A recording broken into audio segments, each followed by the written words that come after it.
मुलायम सिंह जी, वक्त टॉक में आपका स्वागत है। बहुत बहुत धन्यवाद। और आप सरफई गांव में आए, आपका स्वागत और बहुत बहुत धन्यवाद। धन्यवाद।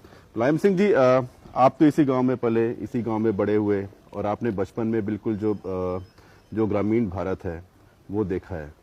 अगर आप बाकी देश के राज्यों में देखें तो बहुत बदलाव आया है, लेकिन यूपी के गांव में, यूपी के ग्रामीण जीवन में अब इतना बदलाव नहीं आया। यूपी 10-15 साल से 20 साल से कुछ पीछे रह गया है। ऐसे क्यों हुआ? उत्तर प्रदेश के पिछड़ेपन के और पीछे रहने के कारण तीन मुख्य थे।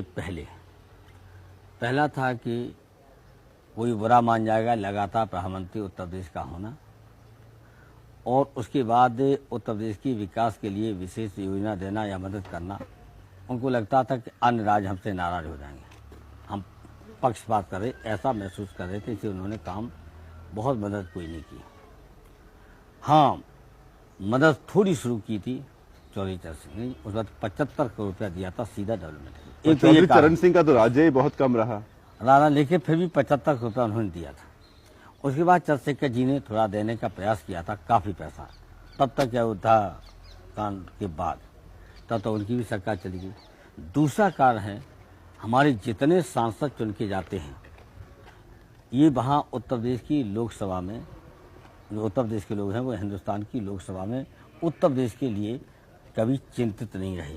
बहस तो अपनी करते रहे, और उसके अलावा किसी सचिवालय के अधिकारी से क्या क्या हमारे उत्तर प्रदेश के विकास हो सकते हैं, क्या योजनाएं हैं, उनको भी उन्होंने नहीं देखा। तो आपका कहना और ये है, एक परिणाम नतीजा बता दें, पर समझ लेंगे आप। जहां हम रक्षा मंत्री बने, एक भी लोकसभा और राज्यसभा का मेंबर मुझसे मिल नहीं आया कि आप क्या तरक्की कर सकते हो, क्या दे सकते हो उत्तर प्रदेश के लिए, एक भी नहीं आया। और बाकी राज्यों के आते थे। बाकी राज्यों के सारे लोग हमसे लोकसभा के और राज्यसभा के घेरते थे, हमें कैंट में ये जमीन दे दो, हम ऐसा कर दीजिए, एनसीसी का ये कर दीजिए। हमने अपनी तरफ से एनसीसी की, हाँ, और मैनपुरी में एक स्टेशन बनवाना चाहते थे, तब तक है सेक्रेटरी।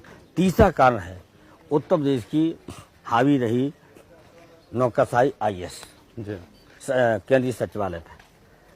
केंद्रीय सचिवालय में जो उत्तर प्रदेश के IAS गए भी हैं, उन्होंने भी कभी उत्तर प्रदेश की चिंता नहीं की कि हम उत्तर प्रदेश की योजना बना के भेजें और वहाँ की सरकार को बताएं कि किस तरह से उत्तर प्रदेश को और पैसा मिल सकता है। तीन कारण तो ये मुख्य पहले थे। उसके बाद राजनीतिक लाभ उठाने के लिए अनदेखी की, बेईमानी और भ्रष्टाचार, जितना हो सकता था उतना भ्रष्टाचार हुआ है, और अपने सत्ता बचाए रखने के लिए उन्होंने पूरी तरह से भ्रष्टाचार की मदद की है। और धीरे धीरे ये हालत हुई कि जब कोई मुख्यमंत्री और मंत्री बेईमानी करेगा तो फिर नौकरशाहों को रोका नहीं जा सकता। हमारी पूरी राय रही समाजवादियों की कि भ्रष्टाचार ऊपर से नीचे जाता है। तो आप ये कह रहे हैं कि यूपी को बजाय इस बात का फायदा होने के कि यूपी का नेता हमेशा प्रधानमंत्री रहा, उसका नुकसान हुआ? उन्होंने संपूर्ण नुकसान तो उत्तर प्रदेश का नहीं हुआ, एक उत्तर प्रदेश का इतिहास तो बना, पर उत्तर प्रदेश का फायदा नहीं लेकिन हुआ। उत्तर प्रदेश के लिए किसी भी प्रधानमंत्री ने नहीं सोचा, केवल डरे, वो चाहते हुए भी डर लगता था कि हम पर कोई आक्षेप न हो, हम पर आरोप न लगे कि अपने उत्तर प्रदेश के लिए पक्षपात कर रहे हैं अन्य सूबों की डर की वजह। अब आप देखेंगे जो हालत किसानों की पंजाब की, आंध्रा की थी, उससे कहीं खराब उत्तर प्रदेश की थी।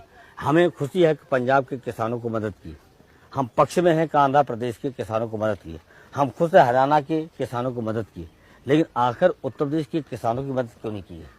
अभी बाढ़ है, जल भराव है, और हमें कल शिकायतें मिल रही थी कि साहब कुछ अब आगे आने वाली रबी की फसल को नहीं बो सकेंगे, लेकिन अभी तक गंभीरता से केंद्रीय सरकार ने इस बाढ़ को और इस जल भराव को नहीं लिया प्राथमिकता, लेकिन लिया किसको? लिया अयोध्या को, जिसका कोई मतलब नहीं था। अयोध्या की बात अब हम लगे थे बाढ़ में इतनी जल्दी राहत पहुंचे, ज्यादा पहुंचे, और तब इनको दिखाई दे रहा था अयोध्या। जबकि मानवता के आधार पर मैंने अपील की थी कि ऐसे मौके होते हैं जब उत्तर प्रदेश की 17.5 करोड़ जनता दुखी है इस वक्त बाढ़ से। जब 15% छोड़िए, शहरों में भी मकान गिरे हैं, सब दुखी थे।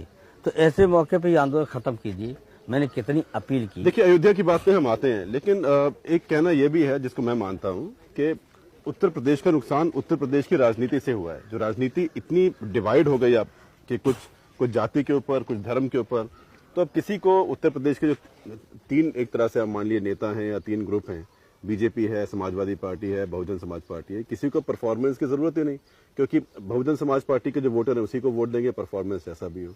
बीजेपी के जो एक कोर वोटर हैं उसी को वोट देंगे, परफॉर्मेंस ऐसा भी हो, चाहे मंदिर के बहाने हैं।